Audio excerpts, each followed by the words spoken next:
সবাইকে স্বাগতম দৃষ্টিনন্দন জেটি কুমিরা ব্রিজ থেকে।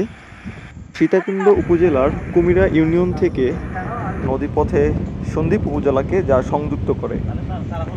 আমরা এসেছিলাম আকিলপুর সমুদ্র সৈকত দেখতে, সেখান থেকে সন্দ্বীপের মায়ার টানে চলে আসা কুমিরা ব্রিজে।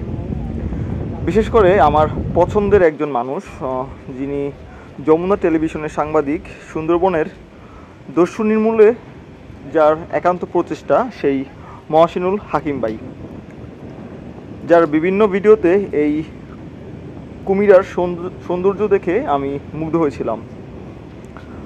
কুলিয়া থেকে সন্দ্বীপের গুপ্তছড়ার দূরত্ব নৌপথে 15 থেকে 16 কিলোমিটার। স্পিড বোট অথবা বড় ট্রলার বোটই একমাত্র যোগাযোগের মাধ্যম।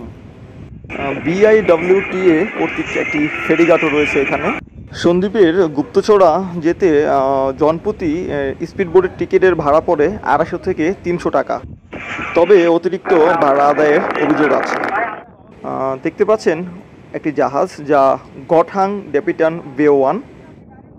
এটি একটি ভেহিকলস ক্যারিয়ার, যা 120 মিটার লম্বা এবং প্রস্থে প্রায় 21 মিটার, যা 25 আগস্ট 2023 সালে বাংলাদেশে আসে KS শিপ রিসাইক্লিং ইয়ার্ডের হাত ধরে। KS শিপ রিসাইক্লিং ইয়ার্ড দেশের ব্যাপক সম্ভাবনা তৈরি করছে জাহাজ ভাঙ্গা শিল্পে।